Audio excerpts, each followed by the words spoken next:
Salut à toi, je sors d'un entretien avec un client qui m'a dit: Cédric, écoute, la meilleure façon de prier est de rêver, de travailler dur et de mener des actions concrètes afin de pouvoir réaliser ses rêves. Dans cette vidéo, je souhaite partager avec toi l'histoire inspirante de ce dernier qui a pu acheter un bien immobilier grâce à sa prière. La suite, juste après le générique. Ce client a eu à rencontrer plusieurs difficultés.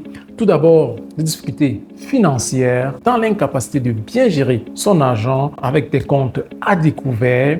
Et comme si cela ne suffisait pas, il avait également une mauvaise crédibilité, une mauvaise scoring auprès de la Schufa. La Schufa, pour ceux qui ne connaissent pas, c'est cette institution en Allemagne qui va évaluer la crédibilité des citoyens résidant en Allemagne et les attribuer une note qu'on appelle le score. Donc lui également, parce qu'il avait une mauvaise crédibilité, il avait donc également un très mauvais score. Il n'était donc pas finançable auprès des banques, était dans l'incapacité de bien gérer son argent. À un moment, s'est dit, parce qu'il ne savait plus comment procéder, qu'il fallait peut-être se remettre à Dieu et à commencer à prier à longueur de journée et ainsi chaque jour.